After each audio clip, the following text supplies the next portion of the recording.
All right. What's up, people? Welcome back to the Onyx Report with Dr. Hasan-Johnson.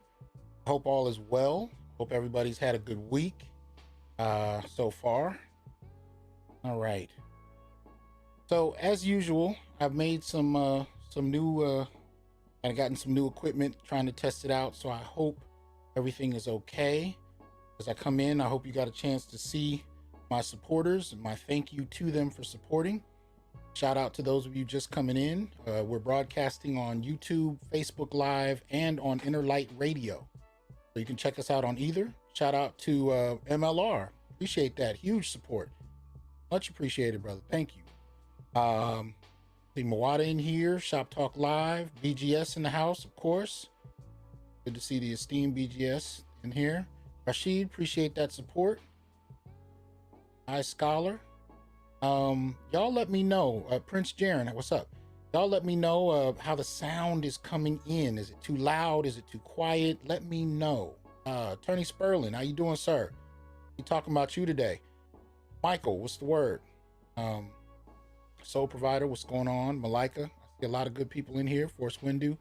But give me a 1 if the sound is okay coming through, please, before we jump in. Okay, MLR says the sound is fine. All right, I'm going to assume that's all right. Beautiful. Thank you. Okay. It's a crazy time period, as you guys know.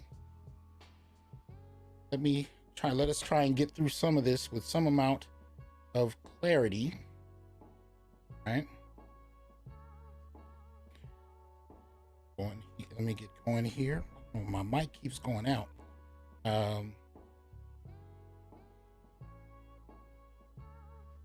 I'm almost there. Strange. I don't know what is going on today with my system.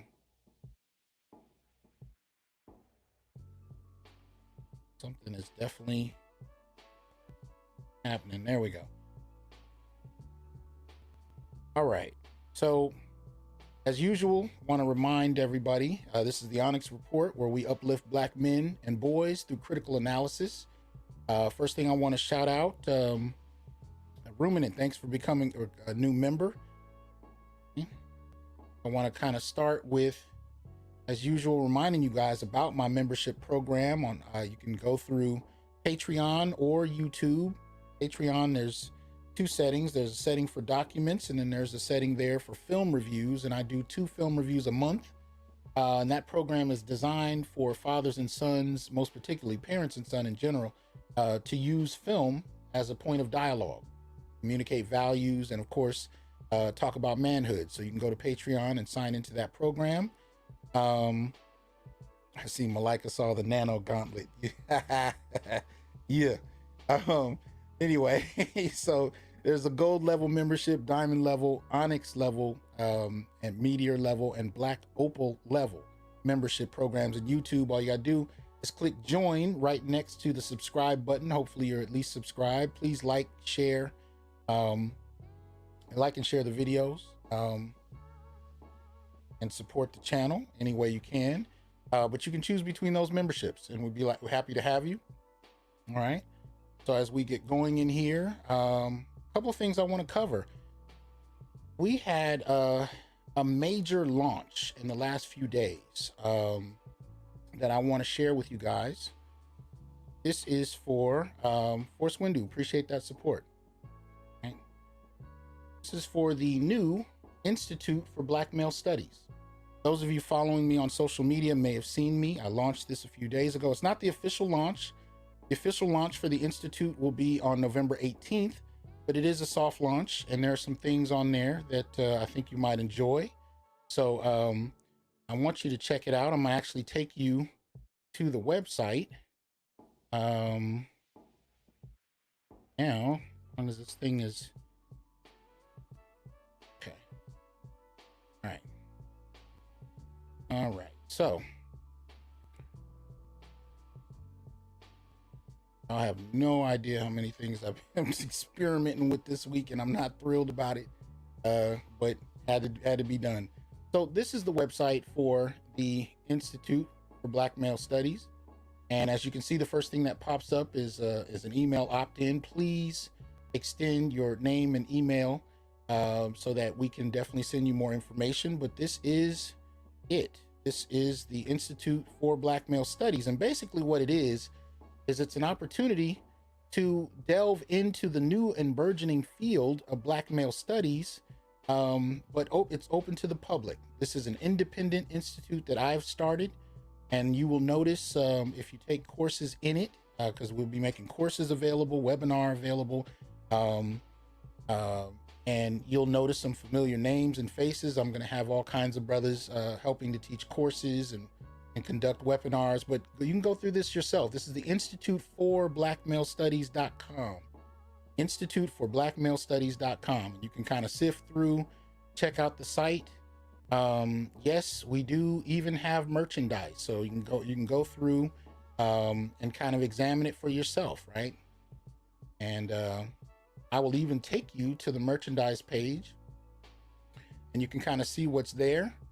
The store is up and available. Just usually takes a second. There we go.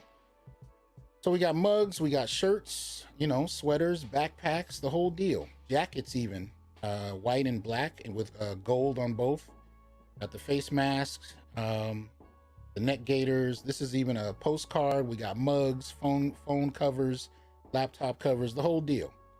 So it's all up there, flat bill cap. And if there's something you want to recommend as far as that, let me know and I will see about getting it made. So kind of been up day and night trying to get this up and available to you. So it is up, and like I said, it is at Institute for BlackMaleStudies.com. We're on Twitter at you can abbreviate that IBMSAR, at IBMSAR. That Twitter account was just created. Facebook, there's a Facebook page for the Institute for Black Male Studies.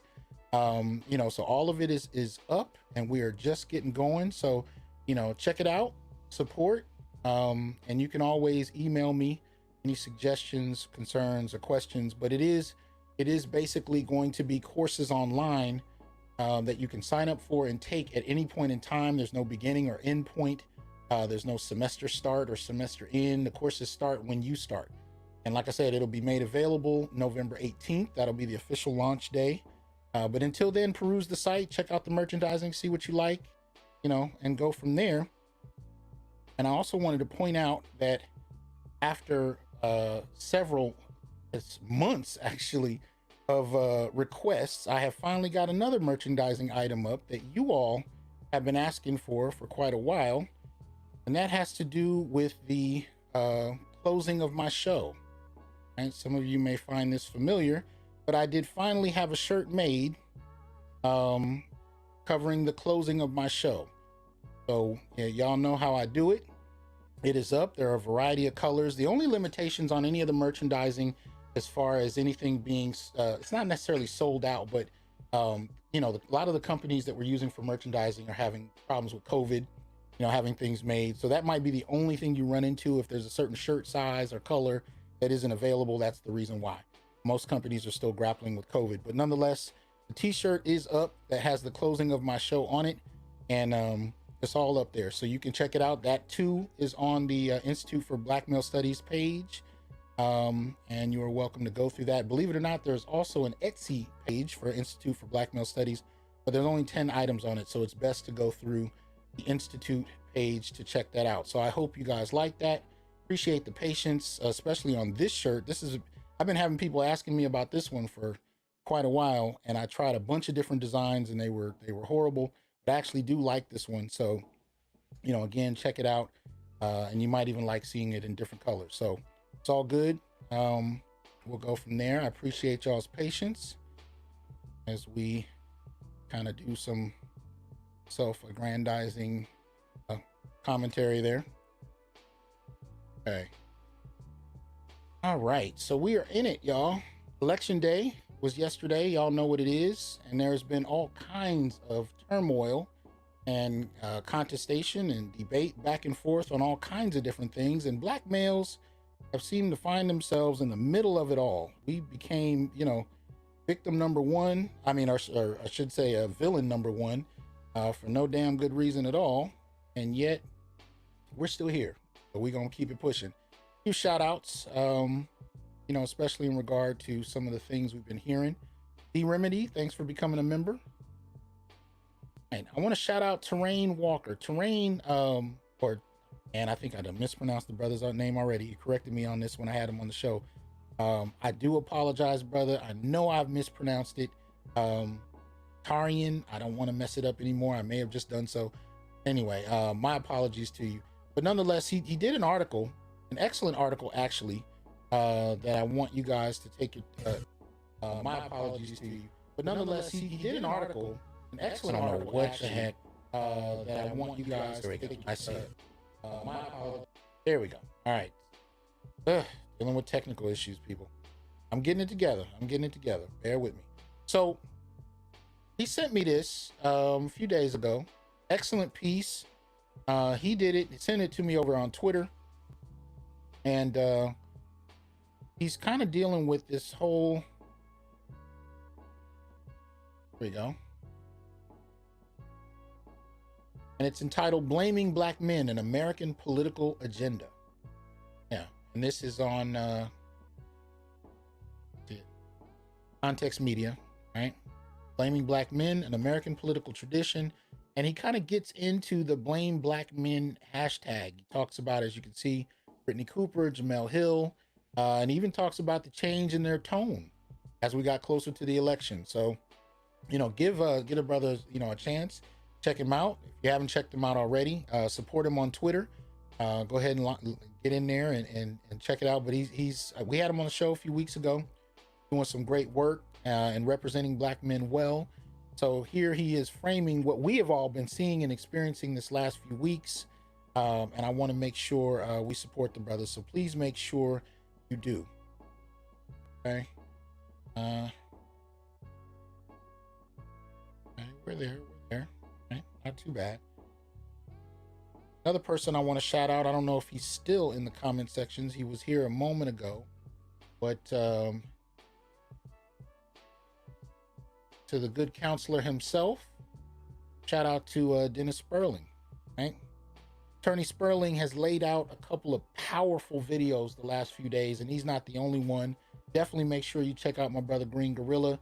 Definitely check out Ronald Neal. I'm going to be talking about these brothers. And of course, without question, check out BGS. The last number of videos especially have been incredibly powerful. But I wanted to shout Attorney Sperling out right here because this particular video definitely hit my heart. Listening to him, and everybody I sent it to had a moment. Like we had a moment of pause listening to that, where he talks about what is really a cultural shift in the Black community that's going on right now in regard to Black men, most especially. And the title of this YouTube video is Rise of the Black Man, SYSBM, Big Mama is Dead and Gone. And this is a powerful piece because in it, he's talking about, this electoral cycle, what we discovered about not only the society's opinions about Black men, but in many ways, at least in a public sense, what many Black women have been saying and how they perceive us. And I'm gonna be going into that later in the broadcast, so y'all will see more of what I mean.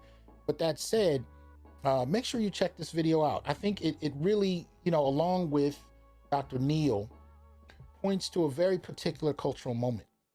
And it is a landslide moment in the sense of its importance. It is a period where Black men are truly embracing BMI.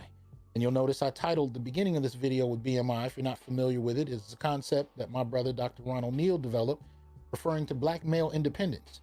And that is alongside another one he developed, BMA, Black Male Agency. And they go hand in hand. And what we're starting to see for the first time is Black men beginning to frame an identity of self outside of the community. And that may sound problematic, but it really is in response to a certain type of treatment, certain type of maligning that's been going on for quite a while now. And so politically, culturally, Black men are starting to define their interests in a different way. And we'll go into a little bit more of that a little later too, because we'll be talking about the Black male political agenda, which I hope you guys are sharing with people, because there is none anywhere else. You will find very few, if any. I haven't found any. I'm saying very few, just to be, I'm sure there's something somewhere, but in my lifetime, I've never formally been introduced to a Black male political agenda. And the one that we've developed here on the Onyx Report has been very grassroots. It's come from you all. All right, so we got a couple more additions to it that we're going to go over, but please share it. Please show people, especially other brothers, and let them know. You don't have to agree with everything on it, but the point is, it's a black man. It's a black male voice, and that is the point. That is the point. Because one of the things we've discovered in the last couple months is these parties have been fighting over black males in some way. Black organizations that at one point just a few years ago wouldn't even allow black males to hold any position of leadership are still fighting over the black male image. And yet very few of these institutions are actually asking black males what we want. Oh, they're putting up videos of strippers telling us to vote. They're going into barbershops and giving us sit down meetings. They're putting celebrities in front of us and who are telling me who they're going to vote for, telling us who they're going to vote for. But at no point are they actually sitting down and saying, what as a collective are you asking for? What are the bullet point needs that you as black males have? Well, you may, like I said, you may not like everything on it, but start sharing the black male political agenda. So we'll go through that in a second. But yeah, shout out to Attorney Sperling. Check that video out. I was definitely moved listening to it, and I think it marks a very powerful cultural moment. So y'all know we have certain segments on the show that we got to cover, and a number of you sent me a couple examples here that fit the Sacred Black Masculine series, and I think it's important. You can definitely use the hashtag on Twitter to send me ideas, send me articles, whatever you think kind of fits. And of course, if I agree, I will probably broadcast it up here. See, we got Green Gorilla in the house. What's up, man?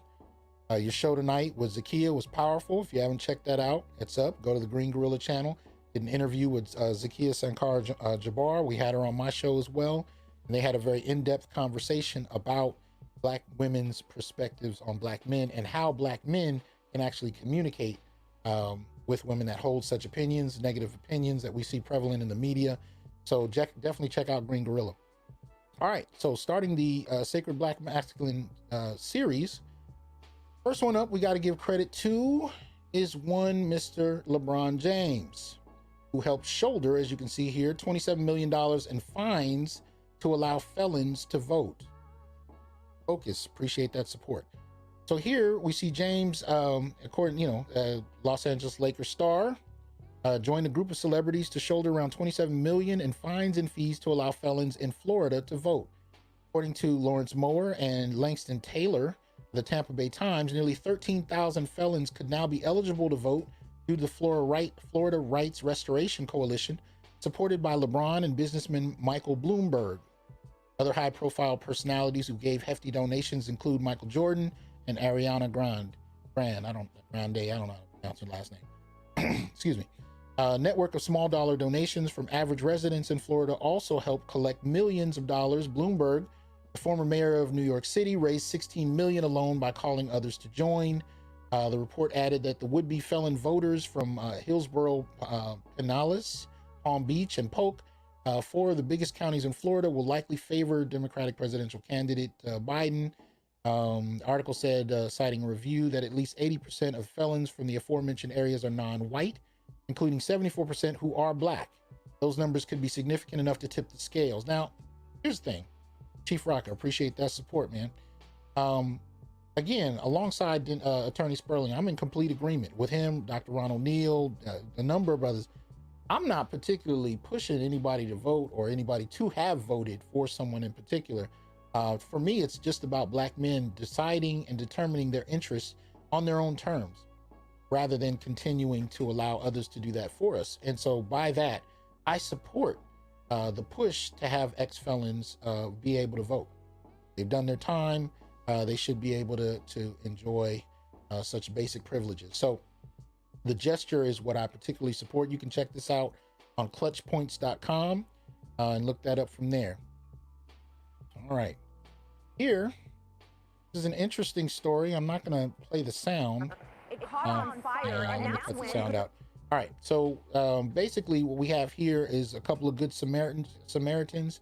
And this is on ab13.com. It's two brothers apparently rescued a couple of women from a car crash where the car, just before it blew up, the two brothers joined in. There's one of them there. I wasn't able to get his name just because I put this up just before the broadcast began. But the two brothers actually pulled the women out of the car just before the car exploded, and they interviewed him here. You can go to abc13.com, put in Good Samaritan Rescue. This is in Houston, and they were able to save two women. One went to the hospital with very minor injuries. So, shout out for that to these brothers for having done that. Again, more of what we're told we don't do, right?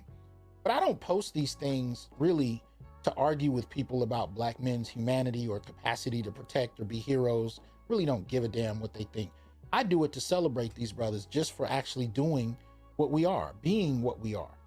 And I think it's worthy of acknowledgement. And if they're not going to get it anywhere else, they're damn sure going to get it from me. So, because I can tell you now, if this was me in a car crash, I would want somebody to pull me out. So shout out to these brothers for that. Okay. It's a little more of the video there. You can see how dangerous it was. All right, next thing up, you can find this on npr.com. New picture book reminds Black sons, you are every good thing, right? The kids in I Am Every Good Thing are compared to the best things, moonbeams on brand new snow, the center of a cinnamon roll, a perfect paper airplane that glides for blocks. When Derek Barnes first started writing children's books 15 years ago, he didn't see Black kids and Black boys in particular being depicted in this way. He says, whenever you saw a Black male character in children's books, he was either playing basketball, he was a runaway slave, or just visually looking very docile or assimilating. Barnes has 4 sons of his own, and he wrote his new book to be empowering and affirming. 2 bounces and a front flip off the diving board on a Saturday morning affirming. I'm tripping through this, sorry about that. I compare our sons to things that are universally good, he says, to show America that our boys have just as much value as your sons. Illustrator Gordon C. James says he sought to celebrate the beauty, the power, the elegance, the grace, and the brains of these children. The two have been working together since 2017. Last worked together, on their 2017 book Crown, an ode to the fresh cut, but they actually go back 20 years. They used to work at Hallmark Cards together. So these brothers went in, enterprised, and developed something for Black males. Gerard, appreciate the new membership. Welcome. Mark, what's going on? Shatterpoint, what's happening? Taylor, right?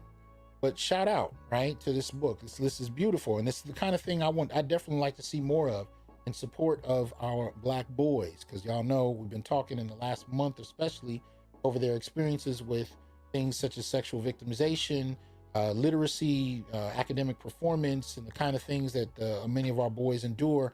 And it's good to actually see them humanized in media for once. 387 people watching across different platforms. Please make sure you like, share, and subscribe. We go from there. Okay.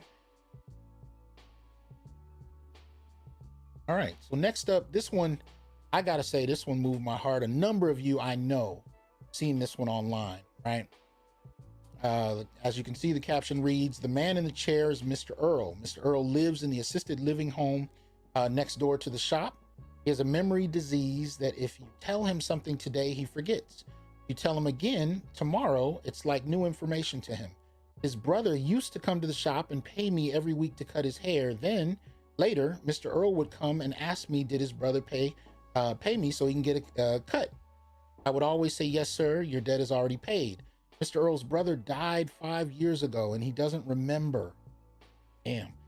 He still comes every week and always asks me, is his debt paid? I always say, yes, sir, your debt is paid, and cut his hair. I know Mr. Earl's brother is in heaven looking down on, and watching out for us. That's payment enough. Some things are better than money. Amen." Damn. Right? Can you imagine waking up every day, not even remembering that your brother died 5 years ago? But something as simple as being able to walk into a shop and get a haircut as a form of love. This is the kind of brotherhood I'm talking about. And it's not something I'm asking Black men to do for the first time. We've been doing it. I'm asking us to emphasize it. This is exactly what I'm talking about.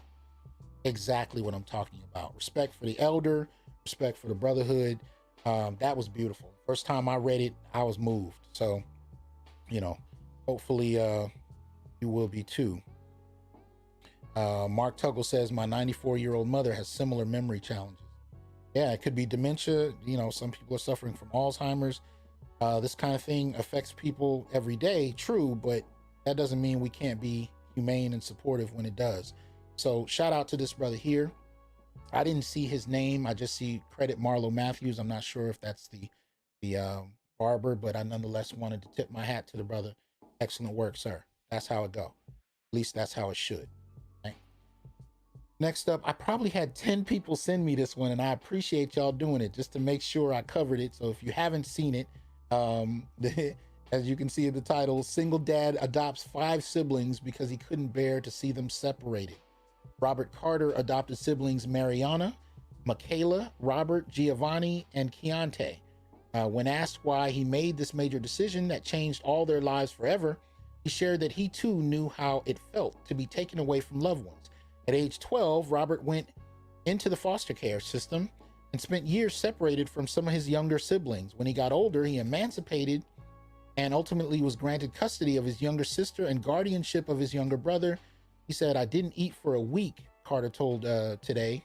He said, "I didn't know where my family was. I didn't know if I would ever see them again. It was traumatizing." Taking care of his own siblings and his volunteering experience at South Avondale Elementary both pushed him to become an adoptive father. So shout out to Mr. Carter for that, right?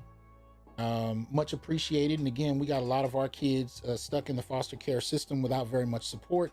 So, you know, please make sure in one way, shape, or form you find ways to support, because remember, this very easily could have been you, right? So shout out to Robert Carter for that. I was moved by that one as well. This one was a little more random, but I want to shout out my boy Kyle. He's a Facebook friend, and I know you may not be able to see all the text here, but I'll just give you the best narrative I can. He was actually engaged in a debate online because the top image you can see here was being promoted as a form of discipline, right? And it was a form of discipline that parents were applauding each other for in terms of dealing with children. And one of the things Kyle jumped in and did is explain that this particular maneuver that these kids are being subject to as a form of punishment is actually highly problematic, right? It's known as the jetliner position, also known as the captain's chair, and it is actually considered a form of physical torment used in cases where the tormentor is unable or unwilling to inflict corporal punishment on the subject. So he talked about this as a form of abuse in the midst of the debate. He was not received well, but the reason I'm putting him here is to shout him out and representing our children, but especially, you know, boys, because when we look at the rates of, you know, discipline, we look at the expulsions in school, clearly there's an issue when it comes to how Black boys are perceived and treated. But to listen to or read these Black parents applauding each other on using, you know, various types of, you know, draconian techniques, on most particularly on this image, you see a boy and a girl, but especially when it comes to the boys, since that seems to be a more consistent issue, I wanted to shout Kyle out for actually doing research. Even if I mean, look, research doesn't mean you spend a year in an archive. It doesn't have to mean that, but just taking the time to look something up, because he saw it. He saw what they were saying about it. He decided to look it up, and then he posed the evidence in the chat and actually began to advocate in the midst of that. So shout out, Kyle. Appreciate that. Good look, sir. Right? And I urge that we do the same whenever we see the situation going on. We gotta put information out there.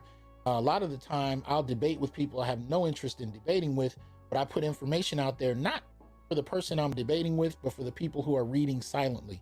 You know, a lot of the time people debating with you get into their feelings and they're not really paying attention to what you're saying. It just becomes a matter of ego. But I'm trying to be careful for people who really are interested in the subject and will want to read it on their own. So I post information, I engage to the extent I engage, really not for the person I'm talking to, but for anyone else. Now, y'all know how I do. We jump into current events. I'm going to start with one that I hope makes you laugh, because it damn sure did me. And this is one BGS sent me. That was absolutely ridiculous. But nonetheless, un documento. I think I'm going to take the sound out of this one as well. This one I got on Twitter. You can look up BGS Ibmore on Twitter if you're not familiar. and you can find it on his page. I retweeted it. It's in Spanish, but I'll just walk you through it. So this is what is believed to be a father on the eve of getting married, and he is presenting his soon-to-be wife with a breakdown. So she is already pregnant, and apparently has misrepresented how long she's been pregnant, and so he has discovered evidence that she was pregnant longer than she suggested, and he even has the data. He has the documentation where he's showing that she misrepresented how long she's been pregnant. You can see her there pleading her case. He's very calm. He's not upset. He's not yelling. And he's even provided video evidence of her having sex with another dude. Now, this is at a family gathering, I think in preparation for a wedding. That's the dude in the red shirt right there, who I guess was a friend. And he blasted him out publicly, right? Didn't yell at anybody, didn't attack anybody, didn't leave the situation in handcuffs. He just basically laid the evidence out. And from there, Smooth walked off. No yelling, no anger, nothing. Just Smooth walked away. Now the family lost their mind. They went after the dude that impregnated her. And so the family was all kind of frustrated, but you can see the woman is trying to get him back, and he is just very quietly and calmly walking away. You know, what I particularly liked about this was that men are waking up. And this is kind of what some of the things we deal with in the black male political agenda, because these kind of things have been happening to black men, or to men in general, for eons. But in the age of information, the age of like readily accessible technology, it's actually very good to for me to see men actually use evidence to counter a situation that could have been a serious problem. I'm not particularly sure where this was filmed and what the laws are in the particular area they are in, but I know in America, as soon as you sign that birth certificate, whether you are the biological parent or not, you are on the hook. So it is good to see that this person was able to kind of prevent himself from going into what could have been a very expensive and jarring situation. Can you imagine, after say 18 years, finding out that this child is not yours and this has happened? Y'all all know stories like that. Yeah, it could be Mexico, but there's a lot of other places it could be. I mean, you know, they speak Spanish in a lot of places. But I'm saying simply that what I would particularly applaud about this is the use of evidence and the use of calm. He didn't end up leaving here in handcuffs. I love that. And most particularly for brothers who are in a situation like that, I would urge you, if at all possible, to use evidence. Yeah. So shout out to him for that. I thought that was pretty interesting. So next up, as you can see here, Louisiana man sentenced to 25 years in federal prison for burning down 3 black churches in 2019. Right? White Louisiana man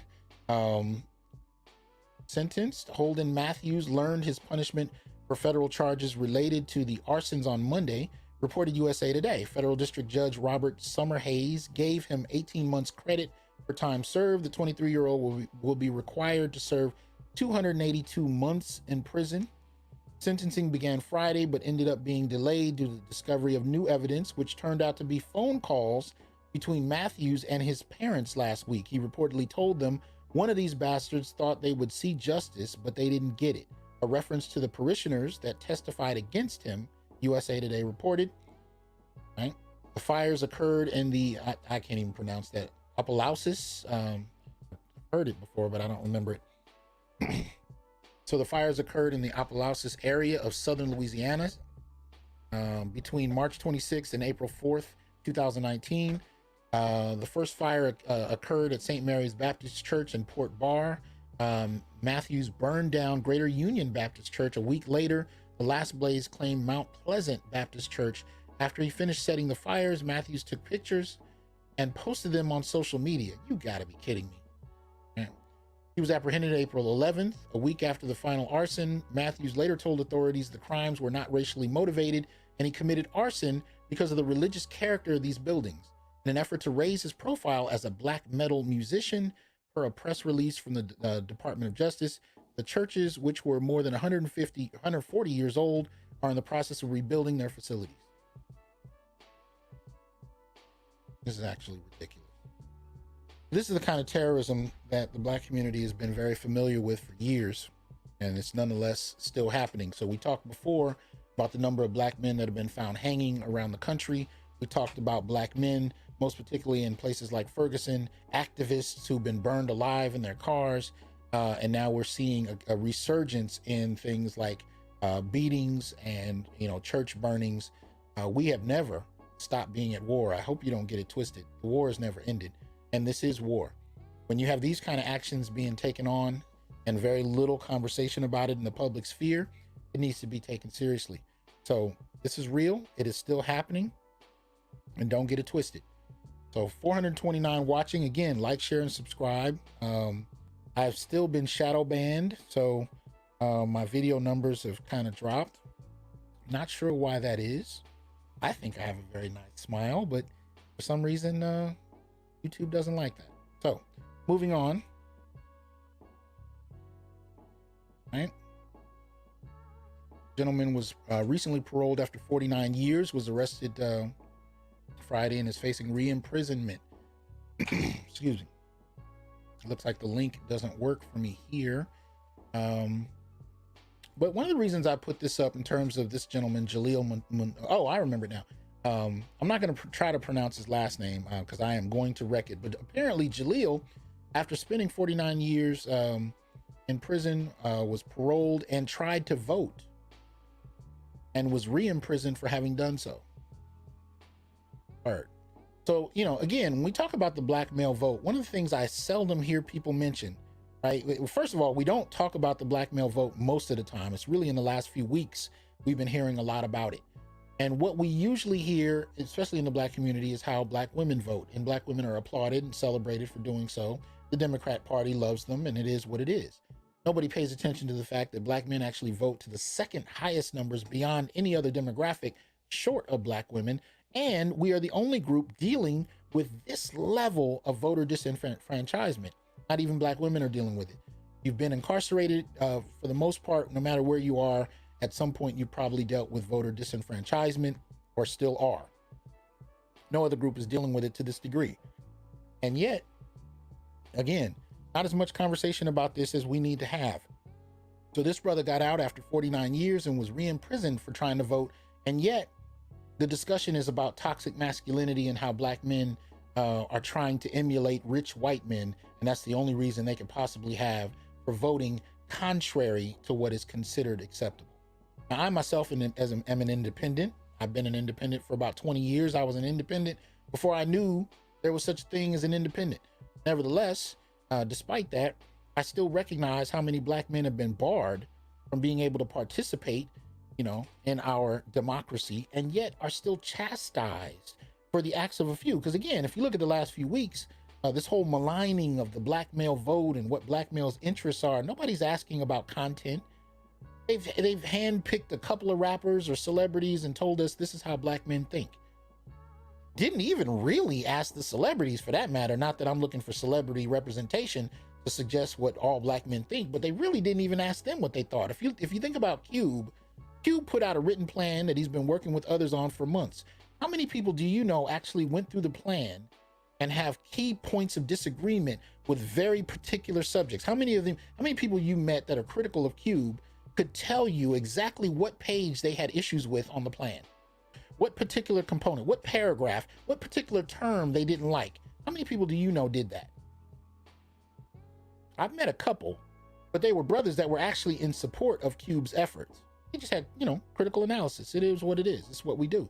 But most of the people I saw maligning Ice Cube and using Ice Cube as a representation of all black men hadn't even read the damn plan. They just maligned him. And that's not even getting to the question of whether or not anybody asked black men what we think. So again, when you see things like this happening, where black men who've done their time still can't be heard politically, unjustifiably, this is a problem. So 49 years, still don't get the opportunity, while being told that you're not intelligent enough to vote without being told to. We'll deal with that in a moment. All right. As you can see, filled me with bullets. Illinois teen shot multiple times by police says he didn't have a gun in his hand. Illinois teenager was shot by Village of Doltron police over the weekend. Says he did not have a gun in his hand at the time. Carteris Doughty, 19 years old, has undergone multiple surgeries since he was shot around sometime at 9 p.m. on Saturday, October 31st. According to his mother, Patrice, she says her son is in pain. She wants to know why and why so many bullets. At a news conference on Sunday, November 1st, the mayor, Riley Rogers, said police responded to a report about a man with a gun in a Chicago suburb. So at least in terms of this article, we see that he's survived. So shout out to him for that. But yet again, right, these are the incidents that we acknowledge, especially if it's caught on camera and a brother dies. There's some degree of acknowledgement, but then it becomes a political football issue in terms of who should get the political currency for black male deaths. Strangely enough, they don't ever seem to benefit black males themselves. We don't seem to see any critical policy coming out of it. It just becomes about which organization who's able to appropriate that death and get more funding for doing so. Right? Or at least that's my humble opinion on how black male death is treated. Right? Well, shout out to Green Gorilla. Says deriding black men for not voting a specific way is anti-democratic, coercive, and dominating. Black men must resist this narrative and check anyone that uses it. Absolutely. Right? Absolutely.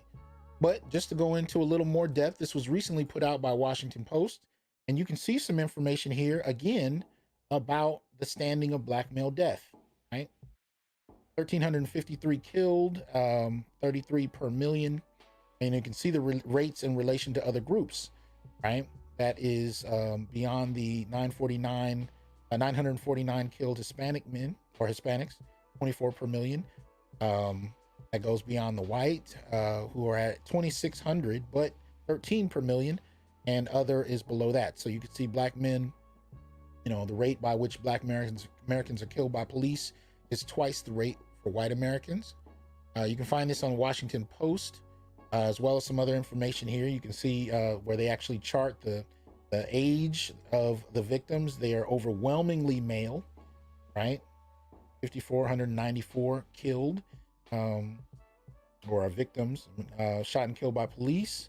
They're 95% male, and they're between 20 and 40 years old more often than not. And the chart that I put up on the right, you can see by year between 2019 and 2020, you can see the rate of the killings and the directions they're going in. So it is continuing to go up. As you can see, in 2020, we're headed the same way. The rate of shootings remains steady, as they say. Despite the unpredictable events that lead to fatal shootings, police nationwide have shot and killed almost the same number of people annually, nearly 1,000. So as far as how this relates to the black community, it tends to be about 200 to 300 black males per year, and there's usually about 9 to 13 black women killed per year. This is also released on the Washington Post site, and this is apparently the numbers from 2015 onward. And what we can see, at least in terms of the black community, is the difference between the numbers shot and killed by police. So 48 black women and 1,305 black men. Now, the reason I do these comparisons is not to malign black women, but because a lot of the time, the language you'll hear around police shootings, around abuse, homicide, violence, you'll usually hear that this, in terms of how this generically impacts the black community. So again, this goes to what I've talked about before in terms of flat blackness, where the numbers of black male deaths are useful in a political context when it comes to the overall black American experience. But when you start to ask for very particular political needs directed directly at black men, then all of a sudden we don't need to have that conversation. More particularly when we start to have a conversation about gender in more specific terms, gender only seems to apply to women and girls and LGBT. But it does not seem to apply to those who actually die most in regard to such things as police shootings or cancer, for that matter. And that tends to overwhelmingly be, statistically speaking, heterosexual black men. So this is the kind of stuff I want to supply you with evidence with, most particularly when you're in conversation, brothers, and you need data, I want to be able to help so that you can actually begin to dismantle a lot of this rhetoric that is inaccurate and problematic. So, yeah, there we go. Next up, this one and the next one, I'm just warning you, you might want to drink something. I don't know. Whatever you do to calm yourself down, you might want to, or at least stay relaxed. This one here is one that was sent to me on Facebook.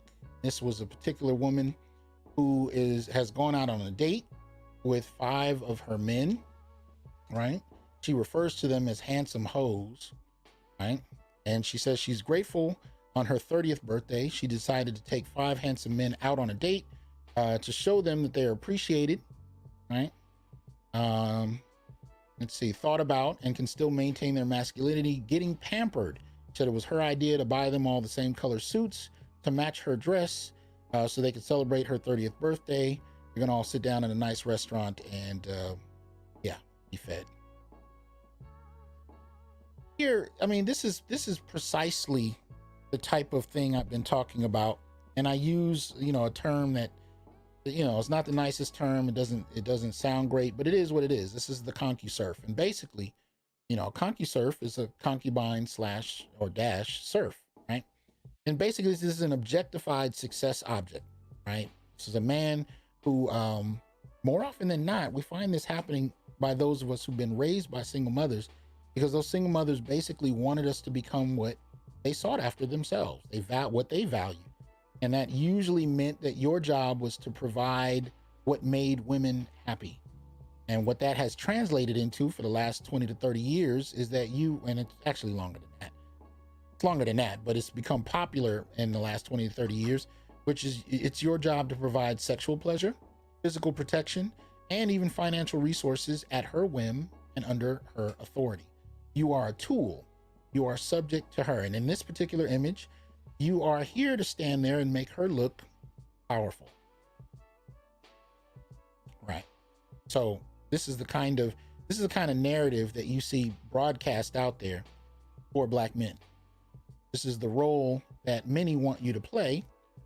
And having been raised in a gynocracy where we've been taught that, we are actually lesser beings than many of our women, you can see how this kind of thinking actually translates in some kind of way, shape, or form.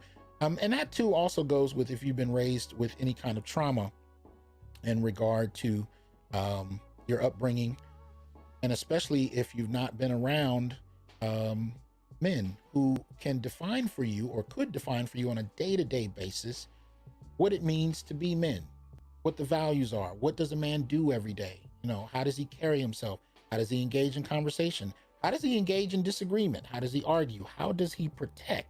All of these kind of things that we're told are toxic to even discuss has an impact on our children, even in absentia. If those things are not taught, they have an impact nonetheless, right? And the absence of what that is can impact how they even see their roles in relationships. So we are being told in popular media and film and entertainment that our job is to serve. Now, she does have a mixed race group of men here, which she brags about at a particular point. But I've seen a couple of these in the last few months, and they've been mainly Black. And it kind of goes with the same concept. Now, the next one is really no better. This one I am going to play the media for. Sound, I think. If you can check this out yourself. Yeah.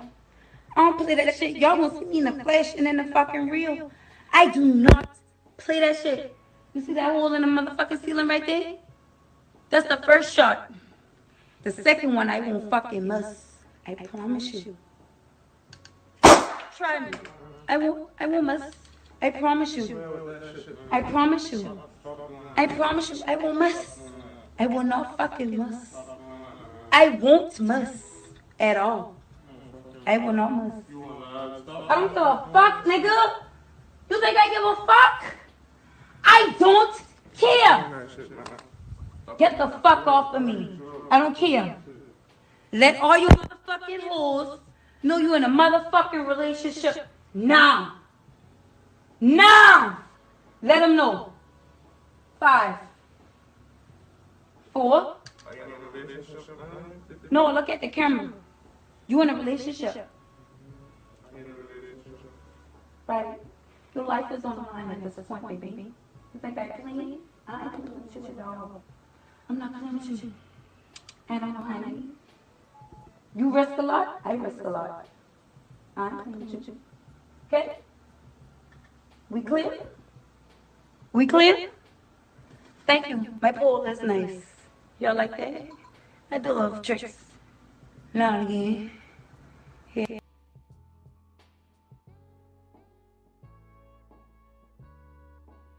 You know, a while back, I did a show with Attorney Sperling. We talked about this very issue, and the good brother was kind enough to give brothers advice on what to do if you find yourself in the situation. Now, what to do, meaning you don't end up going to jail or dead. You know, he gives you a third alternative that leaves you with a long life. Nevertheless, these are the kind of things that we're seeing. And again, I've dealt with academics that would argue that black men don't and can't experience abuse. That men in general, but especially black men, don't experience abuse. So you tell me, you got a man standing over his girl or wife, shooting a gun into the wall, and making her say on camera that she's in a relationship with him and threatening to kill her if she doesn't. You think that goes viral?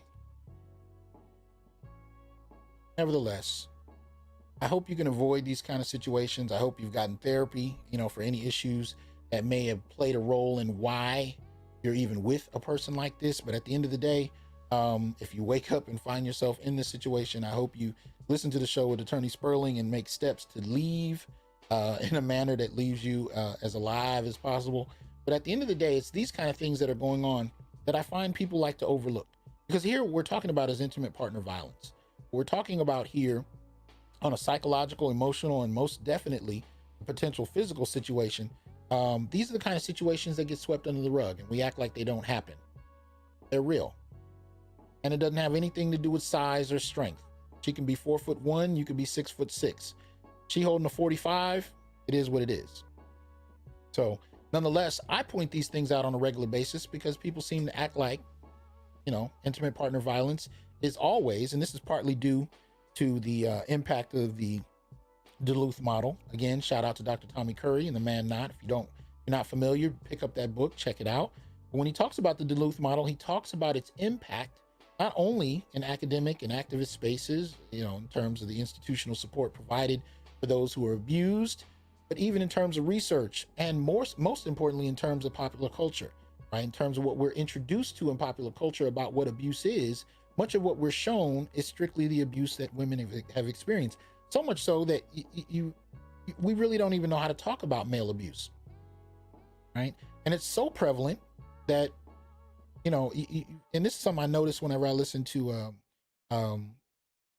Kevin's show. Oh my goodness, who am I blanking on the brother's name right about now? Excuse me. Mic is going in and out. All right. Anyway, I hear this kind of thing on often where women will talk about readily the abuse they experience and they suffer from. Usually it's gotten to a point now where you don't even have to provide evidence. You say abuse, people immediately, think about what that must mean based on, a number of different shows and movies and we've seen in the culture for years, even real life occurrences, at least in terms of how they're portrayed. Yes, Kevin Samuels. Thank you, Jamar. If you listen to Kevin Samuels' show, he'll talk about it. He'll actually interview women.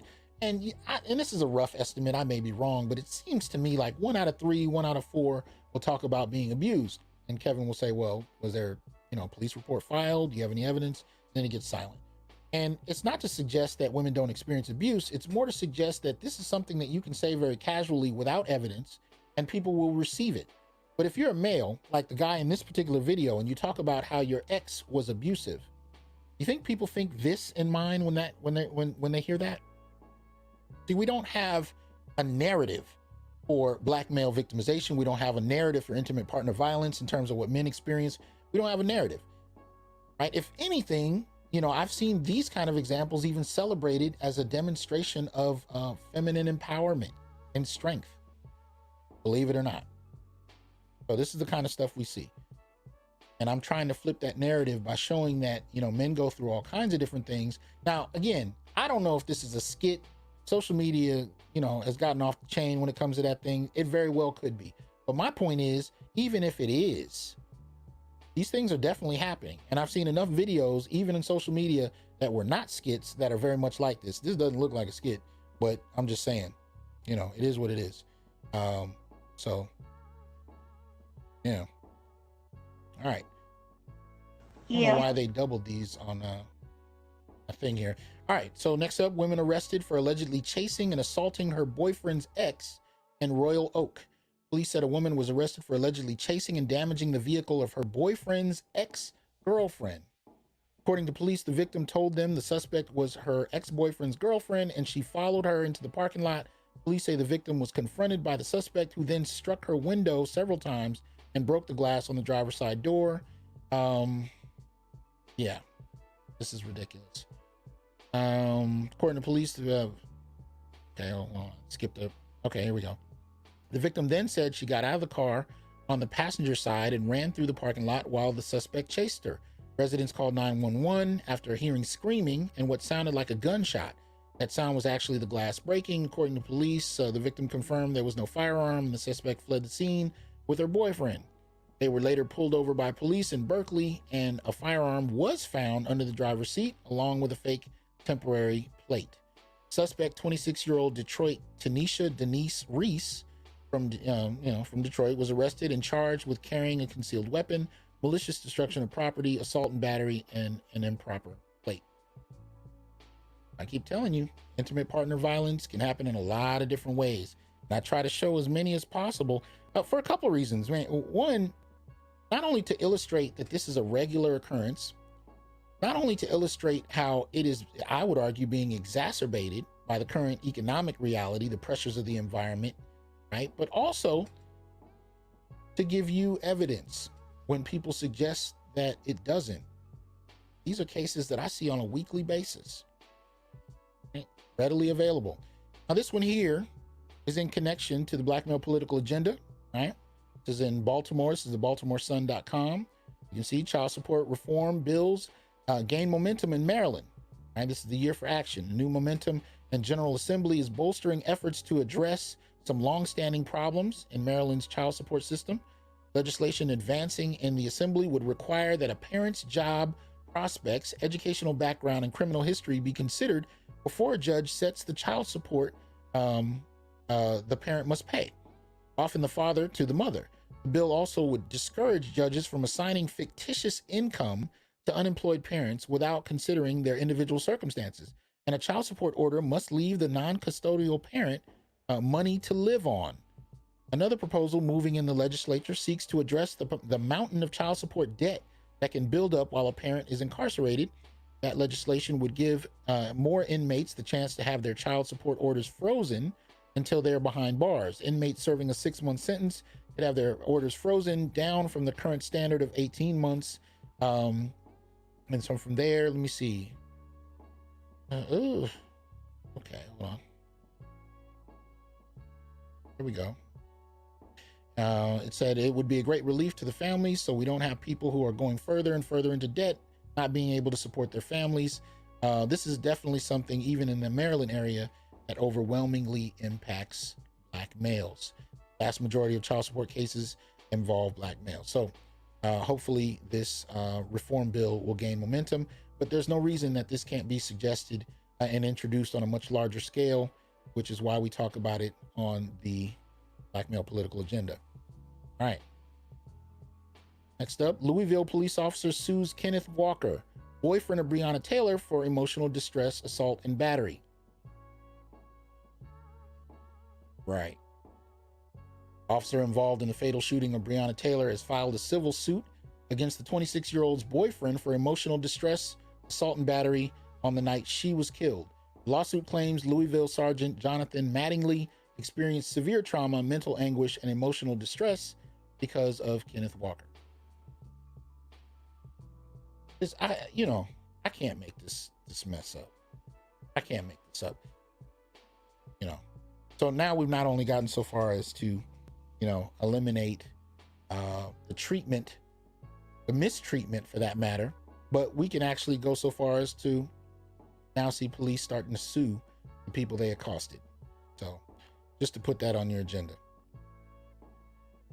Last one up for the night as far as current events, Alabama A&M incentivizes future male minority teachers with 2 years tuition. If you're a man, identify as a minority race, and want to be a teacher, you could get 2 years of your tuition paid for. The program is called the Males for Alabama Education Initiative. It's all possible thanks to a grant from the state. 2%, that's the amount of teachers in the U.S. who are African-American males. One Keon Thomas is trying to change that. He's one of the 9 minority men in the Males for Alabama program. He said these kids need to see us. They need to see black males that motivate them. We can reach them on a different level. Alabama A&M received more than $200,000 for the program last year. So again, anybody who's interested, you can check out Alabama A&M and go from there. All right. Now we got a couple additions to the Black Male Political Agenda. You know, if you're a new listener, you're just coming in for the first time, or you're listening to this on the playback, one of the things we've been pushing for here at the Onyx Report, 11,000 subscribers strong, along with another 5,000 on Facebook.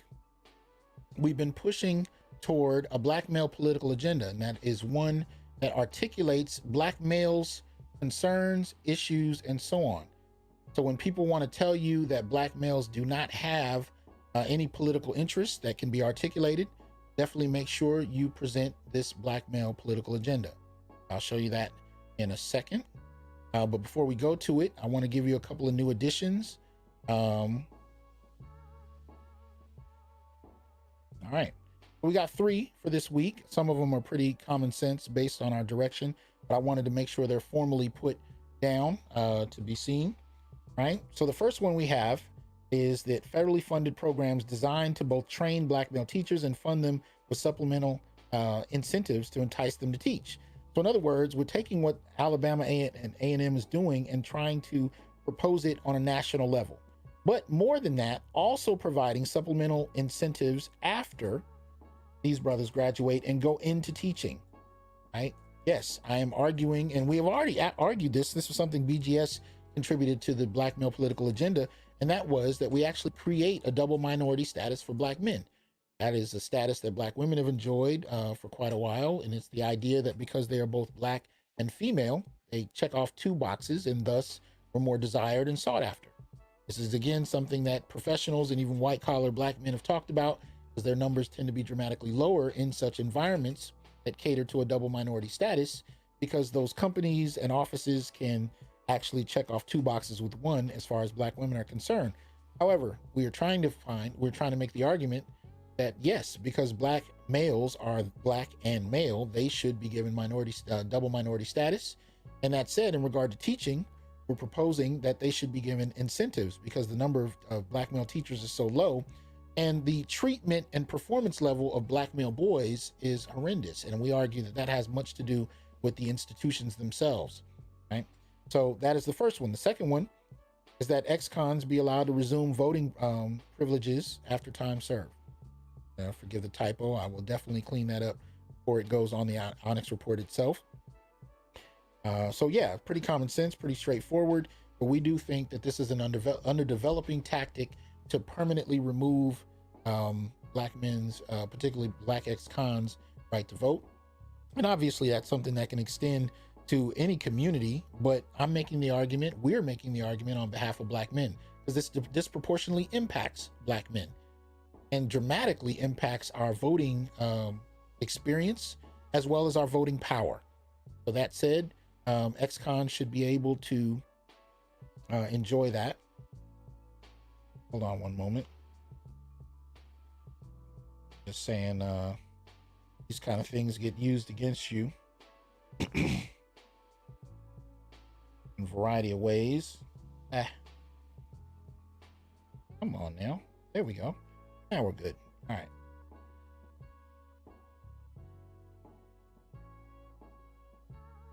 telling you, if you're a black male and you're doing something public, boy, you will. The slightest misspelled word, and people start talking about you, and it's not even. We don't even have to get to any other community yet. Just racially speaking, even something as simple as a typo or a mispronounced word becomes an indictment of black men as a whole. So, anyway, the last one for the evening is merge 3 and 9, which I'll show you on the Black Male Political Agenda, and put a dollar amount and add entrepreneurial training, capital, and cheaper access to both marketing, brick and mortar, and online cost reduction opportunities. In other words, what this has to do with is providing a strong entrepreneurial support mechanism for black male entrepreneurs. Now, the reason we say this is we've been talking about this for months here on the Onyx Report, that we've seen, particularly during COVID, support mechanisms provided for on the basis of race. We've seen them provided on the basis of gender, and we've seen them provided particularly for black women. If you're in the black community and you've seen any kind of entrepreneurial support program, it has more than likely been targeted at black women, right? However, we're actually looking to have those opportunities, or have opportunities earmarked specifically for black men. And this is somewhat tied to what I mentioned earlier about BGS's contribution as far as double minority status, but this one is designed particularly for black male entrepreneurs, that there should be support extended directly at them, right? So those are the 3 additions, and basically, for those who haven't seen it, I suggest you can go to my blog. So, there we go. All right. So you can go to my blog here, and I will put the link in the comment section directly for the Black Male Political Agenda. You can tell, as you can see it at the top, political agenda, written by myself and 10,000 plus members of the Brotherhood of the Onyx Report, right? And so from there, you can kind of go down, and you'll find that the number 1 issue there, although it wasn't necessarily listed in order of priority, but I will say, when I got all of the suggestions in from brothers, this was probably the most frequent suggestion, and that was to address family court reform.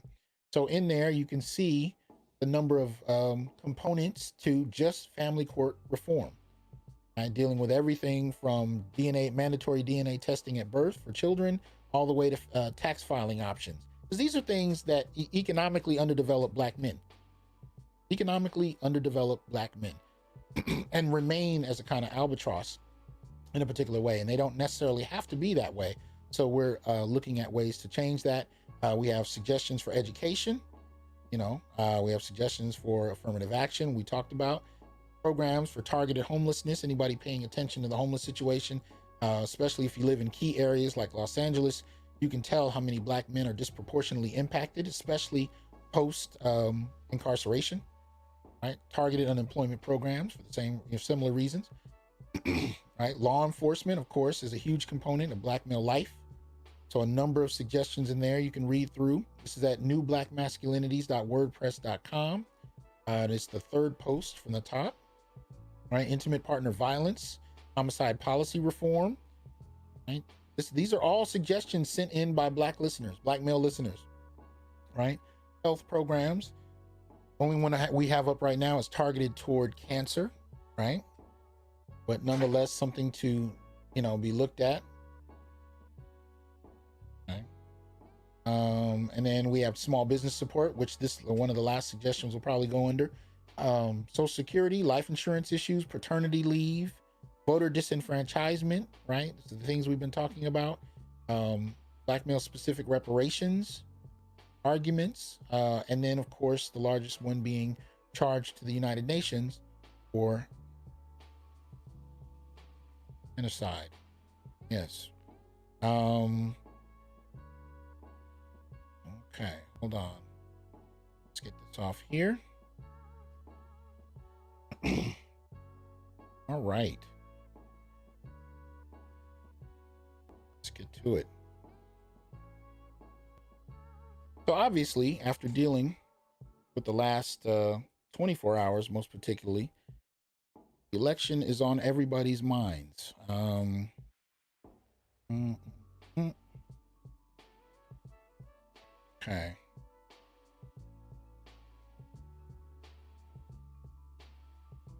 Get this thing out of the way. Well, where did it go?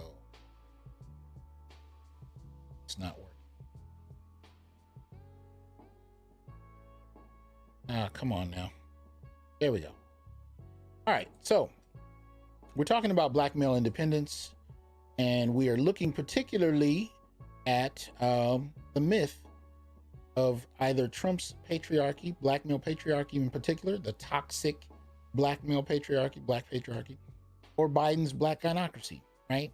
And basically, what we've experienced is a kind of maligning of black men on both sides of the dynamic. What do I mean by that? Well, in regard to Trump, right, the idea is that the black men that vote for Trump are just doing so because they want to be like rich white men. They want the right to oppress women. They want the right to be toxic. And you have a number of different responses to this. You have some black men that say, well, fine, I'm toxic. You know, you have some black men that say, you know, I'm not even going to argue the point. Then you have others that, you know, have all kinds of different frameworks for it. But my problem with it is that it is, it's a slanderous way of arguing, in the sense that to suggest that anybody that votes in a way you don't approve of is inherently some kind of toxic, patriarchal, whatever, it's a disingenuous argument, especially when you're not even bothered to engage it. See, because the thing I've been saying more than anything is, if you're upset that black men are voting in a manner you don't like, whether it be for Trump or whether it be independent, if that bothers you, the question I have is, why haven't you explored what exactly both parties, for that matter, are doing to disinvest black men? Why are they not taken seriously? Why are they not engaged seriously, especially when it comes to really tense elections where each vote really counts? Why have black men not been placed on your radar? And this again goes back to Attorney Sperling's point in the video I showed you earlier that he made. And I thought it was beautifully stated and well put. And his basic argument was that black men have demonstrated that they can no longer be taken for granted, that they're going to need to be catered to like anyone else, any other group, any other demographic whose votes you want as a political party. You need to campaign for those votes. You need to sit down and negotiate. You need to talk about what you can do in relation to what they want. But for black men, it's been a little different, right? Because for us, you know, when it comes to, you know, conservatives, there's not a great history, especially if you go back to the 1970s. There's not a great history of negotiating with black men in any realistic manner. A lot of it has been very symbolic, surface level. But when you talk about the Democrats, there really hasn't been any. For the most part, what's often happened is the black community is addressed, and you can see this in the language of Biden's plan. A lot of it's very minority based, right? It's not targeted at black men, it's targeted at minorities. But when you start to talk about it within the context of the black community, it really comes down to engaging black women. But again, the idea is that black men don't have any concerns outside of those espoused by grassroots activist groups, primarily black female led, that black men don't have any concerns or issues.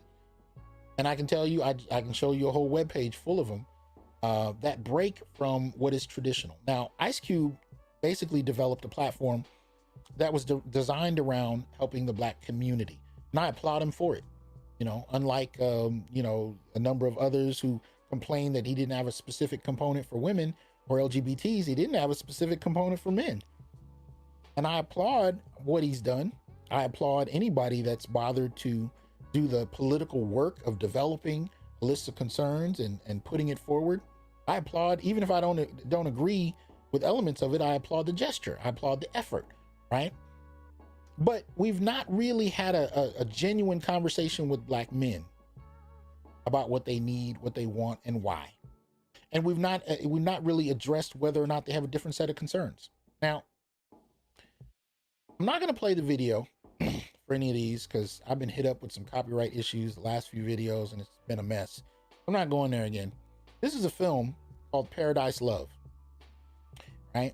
And it basically deals with the sex trade industry in different parts of Africa. I think this one might have been Kenya. I don't remember which one, Paradise Love, which country it was in right off. But this is one film that deals with it. Another you might be able to find, I think you definitely can find here on YouTube, is dealing with Gambia, right? And it deals with the sex trade industry, right? Deals with the sex trade industry. It deals with, the issues that come along with white women sexually objectifying black men and engaging them. Everyone. Now, this was a image sent to me, or set of images sent to me on Facebook, right? And the only difference with these and in the videos, the movies I just showed you, you can check out, was actually that these men married the women in question, right? This is Nigeria in this particular one. And it's saying that there's been a sharp rise in interracial marriages taking place in different parts of Nigeria, mostly in courts between European, American white ladies and young Nigerian men.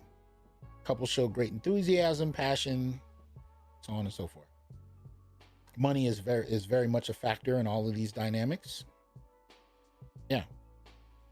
Now, why am I putting up this sex trade issue, right? Well, it's become so popular that it's actually been made into a skit on Saturday Night Live, right? And they're talking about it in relation to these young African men. It's not even really entered with any great significance, the international conversation, right? We talk about, of course, the sex trade. Sex trade has become synonymous. Sex trafficking is synonymous with women. We act like men aren't a part of it. We act like boys haven't been a part of it for thousands of years. And Africans in general, African males haven't been a part of it for, hundreds of years. We act like these things don't happen. But one of the other things we don't do is we don't talk about it as something that hits a little closer to home. Now, many of you remember Eddie Murphy in Raw doing a skit about an African-American woman unhappy in her relationship, going to Jamaica and meeting, I think his name was Derek. Y'all correct me in the comment section. I know y'all remember it. Right? What was the name?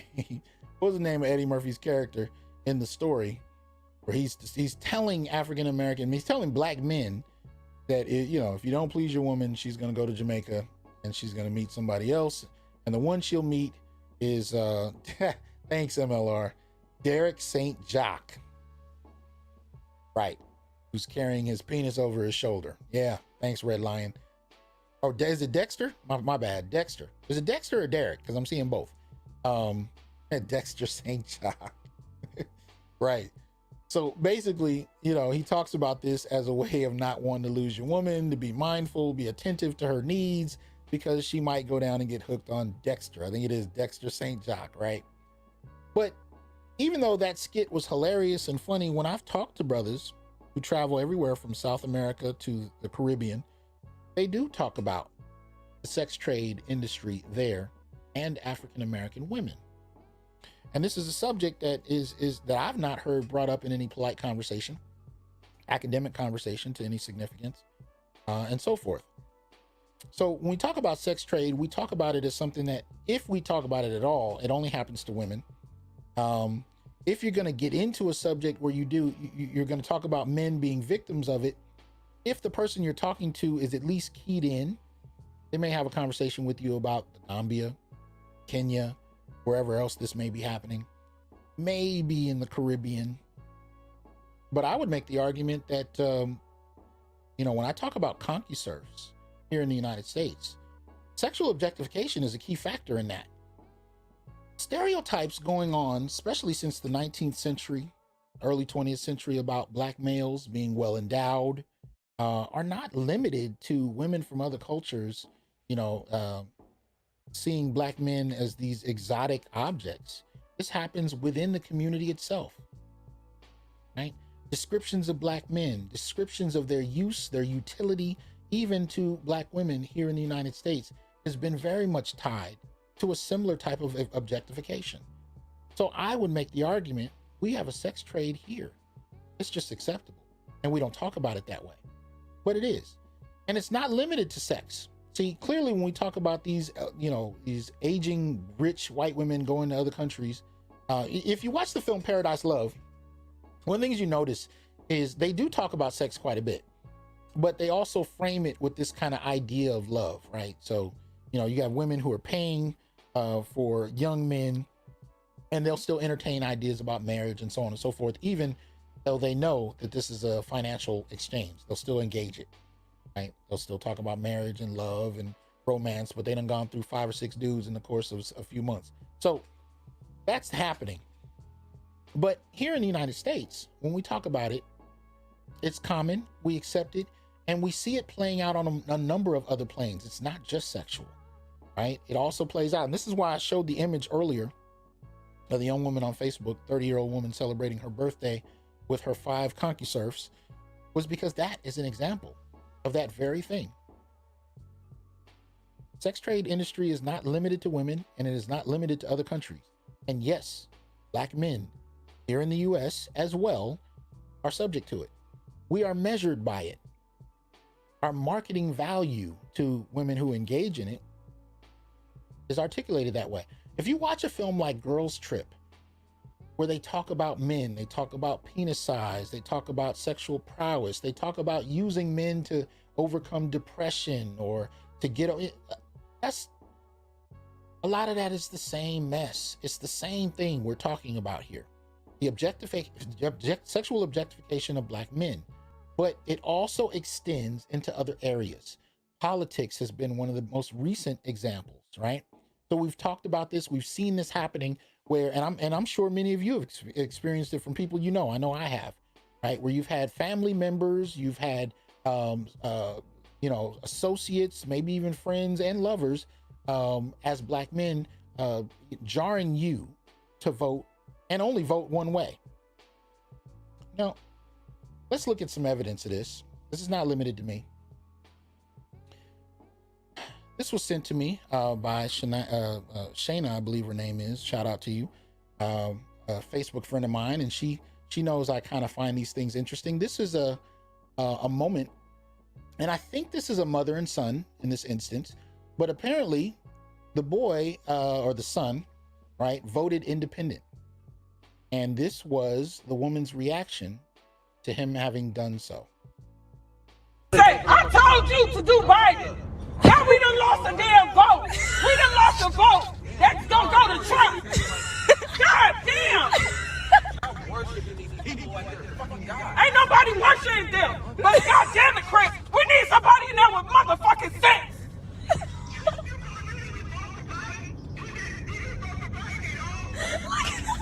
He vote independent.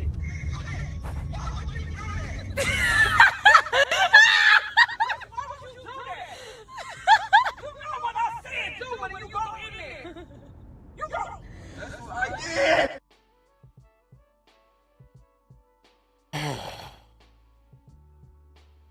Yeah, this is what we talking about. This is what we dealing with, right? Not allowed to think for yourself, not allowed to question. And this is the kind of treatment you can expect if you fall outside of the realm of respectability. And this is not limited to if you voted for Trump, right? Because as I've heard it told to me, any vote other than to Biden and Harris is a vote for Trump. Even a non-vote is a vote for Trump. This is the language. And it would be interesting if it was new, right? But look, I've been hearing this. I can remember this going back to Carter and Reagan, right? Where it was every 4 years, it was the biggest emergency in the world. And the idea was that if you didn't find a way to vote, you know, for whatever the Democrats were putting on the agenda. What's up, Lawrence? What's going on, Brandon? Brandon, make sure you contact me before you leave social media, brother. Anyway, right? We've heard this kind of thing on a regular basis every 4 years. The biggest emergency in the world every 4 years. The chastising of black voters every 4 years. But very recently, it's become very targeted to black men, and it's unfair and undue. So what you're seeing here is the kind of jarring that happens even within relationship networks. Like I said, I believe this is a mother and a son, but it kind of highlights the relationships, right? The perspectives on black men and how they're perceived and treated. You are not to have your own opinion, you know, on any side of the spectrum. I generally vote green. I probably voted for more women candidates than a lot of the feminists that can't stand me. Cynthia McKinney, Jill Stein, whatever. I vote green generally most of the time. I don't chastise anybody about who they vote for, but just like my brothers, Dr. Neil, and many others, I support black men's right to determine their own interests and their own politics, what's relevant to them and who best represents them. That's what I applaud more than anything else. The freedom for black men to articulate their own needs and not wait for someone to tell them what they should be voting for. And I think that's one of the biggest problems that we've been having. And the reality of it is we've been having this problem for quite a while. This is not limited to this election. This has been going on for as long as I can remember, at least. Right? Because at the end of the day, black men have to be corralled. They have to fall in line. And it makes sense if not only if you've been raised to serve the gynocracy, but if the girls involved were raised to be served by you. It's an understandable outcome if that has been the socialization process of black males, most particularly going back to the early 1970s. And it's been materially supported. It's not just an arbitrary thing, right? It's come with access to education. It's come with access to jobs. It's come with access even to welfare support, things that black men, for the most part, can't take for granted. These institutions serve as gentrifying agents in the black community by urging over generations a certain set of behaviors and worldviews that center black females and underdeveloped black males. And so what we're seeing happening in regard to voting is happening in a lot of different areas. It's just that we're paying attention to this issue of the election right now, right? Now, the gynocracy in and of itself has its own rules. And I thought this one was interesting as evidence of what we've been talking about. This actually comes from, my systems, there we go. This comes from the comedian Monique, right? And she talked about a conversation she had with Whoopi Goldberg, right? Now, Monique is married to who she identified as her friend. And she was talking about how her friend, and I want to say he's also her manager, has been incredibly instrumental in helping her land some very big, wins, right? If I'm not mistaken, I think she finally did get a Netflix payout. But anyway, she's advancing pretty well. And she talks about this conversation she had with Whoopi. And Whoopi Goldberg told her, you need to leave your husband. Now, this would have been one thing if we're talking about, somebody that was abusing her, or stalking her, trying to kill her, whatever, right? But Monique actually said, he's been great for me. He's been incredibly instrumental in my life. He's helped secure, some of my biggest contracts. He stood by me. And many of you know in the last few years, one of the things she's dealt with is, she was trying to get a Netflix special, and the offer they made her, if I remember correctly, was way under what she felt she deserved, and she pushed for a campaign. Of course, she also had some other issues with, some A-list, as they say, black entertainers like Whoopi, like Oprah, like Tyler Perry and Lee Daniels and a number of others. She had a lot of beef back and forth about her worth and how she should be able to carry herself and what she should be expected to do and so on and so forth. But this particular conversation was telling, because Whoopi looked at her and said, basically, you need to leave your husband. The next level of success for you, you need to leave him, even though he's been instrumental and supportive and helped advance her career and has been in her corner when everybody else walked away from her. What that said to me was there are very key points of entry to be completely ensconced in what we call the black gynocracy. And this gynocracy is looking to advance itself via Kamala Harris, because if Harris is elected as VP, they're hoping, in my opinion, that she will be able to advance the interests of white-collar professional black women, and maybe even, college age, maybe even poor black women. Which is interesting, again, when you look at her track record in San Francisco, but that's beside the point. The idea, because really the push for Harris, you know, I think they would have opted for Michelle Obama if they could have. Because at the end of the day, when you look at the election of Barack Obama, of course, black women are credited as the group to have gotten him in office more than any other. But it's been my contention they didn't vote for Barack. They voted for Michelle. Michelle has just not been playing nice. She actually said she didn't want to go into politics. Had she gone into politics, I think they would have backed her much more than Kamala. I think black women are well aware that Kamala's identification with ADOS, FBA, black women isn't ideal, right? But, you know, that's who they're pushing for. Because at least coming through the AKAs at Howard, having gone to Howard, there's some identification there they can kind of pull out, even though Kamala herself doesn't really have that kind of cultural background, doesn't have that association with black women. And if anything, we look at the policies in terms of sending women to jail for truancy in San Francisco, she's clearly not dedicated to uplifting black women to the degree that Gynocracy would prefer. But again, Michelle did not opt to run. So, and if you need any evidence that they voted for Michelle over Barack, just ask yourself, you know, very simply, if Barack had a white wife, would he have been president, at least as far as the African-American woman's vote is concerned? Now, brothers, it's a different thing. We didn't produce Barack. Most of us, you know, didn't even know he was on the radar. I mean, he came late, you know, we looked at him, we were like, oh. And then when it became clear he had a chance, I mean, I didn't meet too many brothers that were upset that he was on the ticket, but he didn't necessarily come out of our experience. And so when he started giving speeches, admonishing black men, browbeating us, and condescendingly talking to us as if we were incapable, it wasn't really a huge shock to most black men. Because again, he wasn't vetted. He wasn't something that black men produced. He was something that came out of left field. We didn't oppose it, but we didn't produce it either. So we accepted it. So it's a little different, right? Kamala has been actively chosen by a particular cadre of professional black women looking to advance themselves in terms of policy. And she was chosen by default because there really wasn't another black woman candidate that could get quite as far, right? But black men didn't really choose Obama. Obama just kind of happened. And it wasn't particularly great for black men, but again, we didn't oppose it. But I make the argument that they voted for Michelle. Because I remember at the time when he was on the ticket, one of the things I kept hearing from black women most is, ooh, he got a black wife. And she's dark-skinned too. I mean, I remember hearing one woman in a hallway conversation say to her friend, I thought he was gonna have one of those light brights or a white woman. So once they found out he had a black wife, that was the supporting mechanism.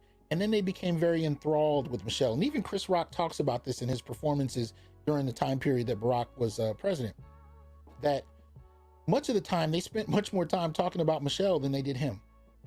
And often would make jokes at Barack's expense about how much Michelle is really pulling the scenes. She's really the decision maker, not only in the relationship, but maybe even politically. Like, you know, they're joking about it, how seriously to take it, couldn't say. But the idea was on the table, right? It came with the CompuServe notion that black men can't really think for themselves. They have to be directed, most particularly by a woman.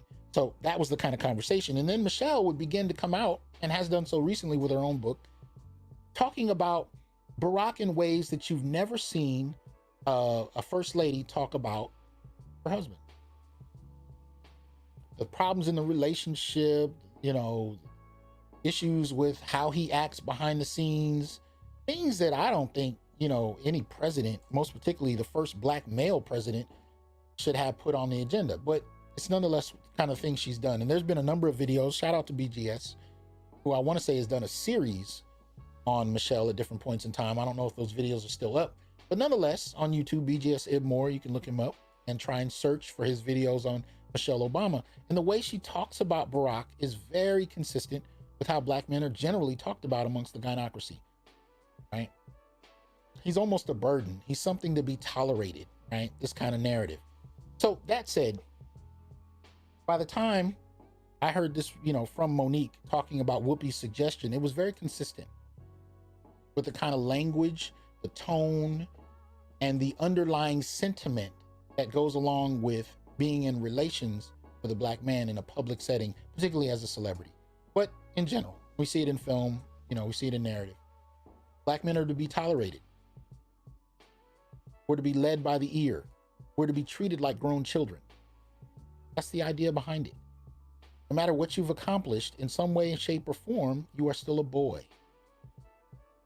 And that's the kind of framework in place. And that's what I contend Monique was being told, was that you need to fall in line. Your adoration of your husband does not fit the proper narrative. You are supposed to be in charge of that relationship. He's supposed to be taking directives from you. So what am I saying? When we talk about a patriarchy in the Black community, we talk about it as an oppressive institution that Black men initiate and maintain. And the degree to which they want to imitate white men is the desire to extend that dynamic. But there's no historical evidence that there's really been any type of Black male patriarchy. I would actually go so far as to suggest to you that the reason I don't use the term matriarchy and I use gynocracy, I actually use gynarchy, but, you know, and that was in deference to BGS. I didn't want to, you know, my concept to kind of conflict with the direction he was taking it. But when I talk about a gynocracy or a gynarchy in the Black community, I talk about it as a female patriarchy. I believe that's what we have in the Black community. The evidence of which I've been showing you all night, from intimate partner violence to voting and the responses to Black male independent thought. The reason the responses are so extreme is because what we have is a female patriarchy. It is not maintained and invoked on its own merit. It's not maintained and invoked even against the possibility of violence. And that isn't to say that there aren't violent occurrences. I've shown you some. But it is to say it is based in policy. And it's based in policy that's several decades old. This is why the Black male political agenda is addressing policy needs to alleviate some of this. But policy practices that allow the state to back her decisions and her opinions. And those decisions and opinions thus impact Black men. So if she can hit you, for example, but you be the one to go to jail, especially if she just says you hit her and there's no evidence required, that's what I mean when I say it's a policy-backed female patriarchy. She makes the decisions. She is the head of household in almost 80% of cases in regard to our children being born, right? The family has been led principally by Black women. And so all of this, I think, has been cultivated due to policy. But two things, really. Policy and media. Policy provided the material reality to make it such, to make her decision-making to be the head of the family. And media provided the rationalization for it. And when you put those two together and then you add 50 years, it becomes expected practice. And the men that don't conform to the female patriarchy become toxic. And they get browbeaten in public. And they are to be shamed, guilted, dismissed. If they are approved of, much like this gentleman here, if you opt to be a mascot of the gynocracy, you get patted on the head. You get told that you're a good man. You are tolerated. But I keep telling people, mascots get eaten too. Step out of line and watch what happens. 522 watching this broadcast. Please like, share, subscribe, support the channel, become a member. Again, join button is right next to the subscribe button. Please make sure you do so. My members, we will have, as usual, after every Wednesday show, office hours. It's an after show just for the members of the Onyx channel via YouTube or Patreon. The link for members is in my community tab on YouTube. And for my Patreon members, it is in one of the most recent posts. And it is a link that, you know, only my members can join the discussion. So if you're interested in doing that, become a member. And you can do that right after the show. You usually give me a couple minutes, and then we open up the lines and we have an after show that we go on from there. But going back to here, this is Dr. Mark Lamont Hill. And Dr. Hill has been known to chastise Black men. He frames Black men primarily as patriarchs and, you know, sexists, and for the most part, not keyed into the latest dynamics as far as Black feminism, you know, and fundamentally just really need to be directed to act in proper fashion by bending the knee. He's one of the most ardent, outspoken, gynocrats, I would argue. And in this particular video, on the griot, he was talking about Ice Cube. And well, he was talking about a number of things, right? He was talking about Ice Cube, but he was also talking to Lil Wayne, and basically he was giving you the traditional argument that if you vote for Trump, there's something wrong with you. Now, you know, this is pretty consistent, but one of my responses to this was that I said, this is disingenuous shaming of black males by the actions of a select group of celebrities, and it's becoming tiresome. 3 black men, and this is who he was talking about, do not encompass the majority of black men, and it's becoming offensive, right? Especially when even he points out that 80 to 90% of black men vote Democrat. And yet he took the time to make this statement denigrating black men, you know, as if we don't defer and support women enough. And if we don't have a reason, right? The argument made as to why many black men had problems with Harris was that we had a problem with female leadership. Ironically, something most of us have been familiar with since the 1970s. The majority of our households have been female-led. The majority of our educational experiences from kindergarten to grad school are female-led. But somehow we got a problem with it all of a sudden. And it isn't even possible that we might have a problem with the fact that the Democrats put together such a disrespectful ticket that you can put 2 candidates on there that have a track record of disrespecting and underdeveloping black men. And we can't have a logical reason for taking issue with that. But for some reason, we're just too sexist. So as opposed to actually looking at the fact that black men, it wasn't that we didn't support a woman candidate, we didn't support Kamala Harris. He doesn't make that distinction either, right? So I go on to say, if anything, black men are justifiably becoming angry at the degree to which pundits are ignoring their real opinions. In other words, if the majority of black men actually were willing to vote for Trump, which they haven't demonstrated, nobody asked why, right? So even Mark Lamont Hill here goes through his narrative to chastise and shame black men in the traditional gynocratic fashion, doesn't bother to ask any serious question as to why, and misrepresents Ice Cube, because Cube never, you know, he never claimed to be a Trump supporter, right? So we went through this in my show dealing with Ice Cube. Cube pointed out that he just put that agenda out and was willing to talk to anybody that would take it seriously. He even challenged the women on Vivica Fox's show to help him write it when they complained. He didn't say there couldn't be a component for women and LGBTs. He said, I'm not the authority. Why don't you write it? They quickly backed away, right? So Mark Lamont Hill goes on to chastise him much in the same way we've seen with Maxine Waters. And this, again, is something my good brother, Attorney Sperling, talked about as well, right? Where she talks about how she's never going to forgive black men in particular who vote for Trump.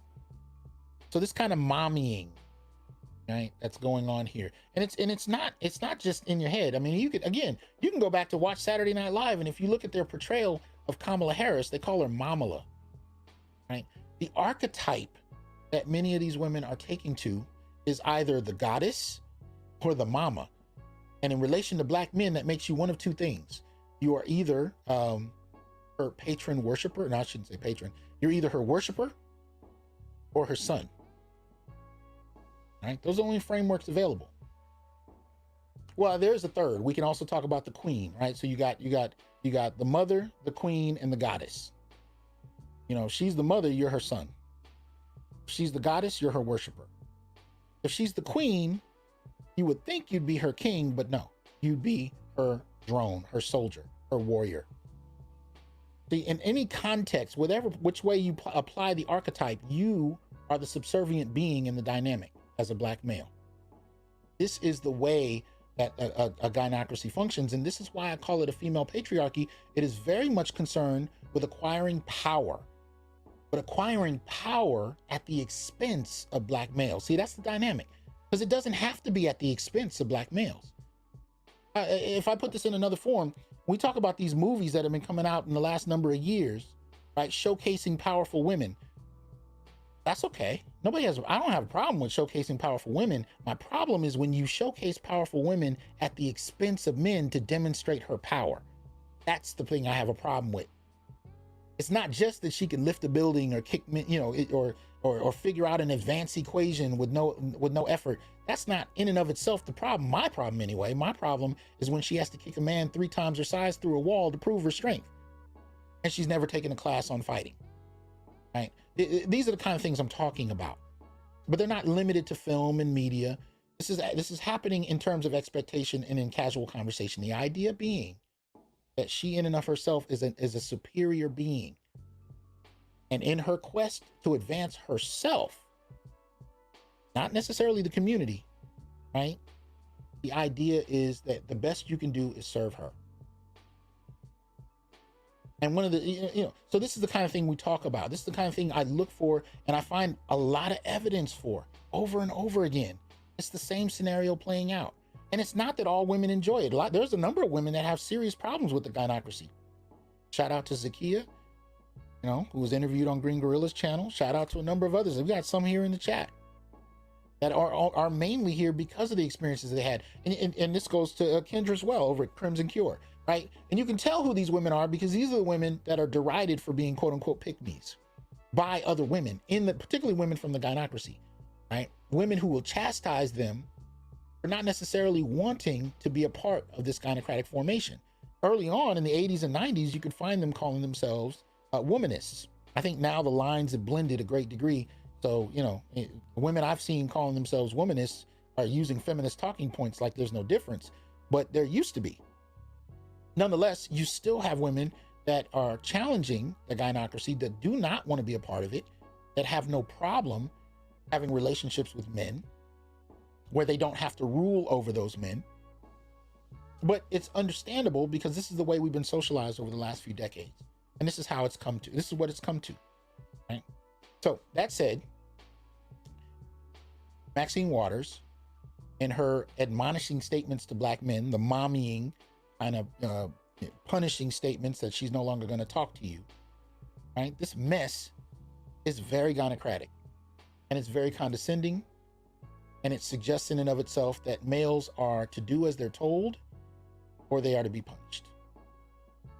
And I think one of the ways we need to move past this is to define ourselves outside of not only the expectations of the gynocracy, but outside of the expectations of either political party or any media institution. We are not patriarchs because someone accused us of being toxic patriarchs. We are not servants because somebody deemed us such, right? We are none of these things because other people want us to be. We need to define who we are for ourselves. And this is one of the reasons that I go to great effort to bring you Sacred Black Masculine series, to bring you current events, I try to bring as much information and data that I can so that we can begin to reflect on who exactly we are outside of other people's social expectations, outside of how we've been socialized, outside of what we've been told we are to do. Especially when you consider that when you provide what you've been told to provide, even in your own community, the goalpost gets moved.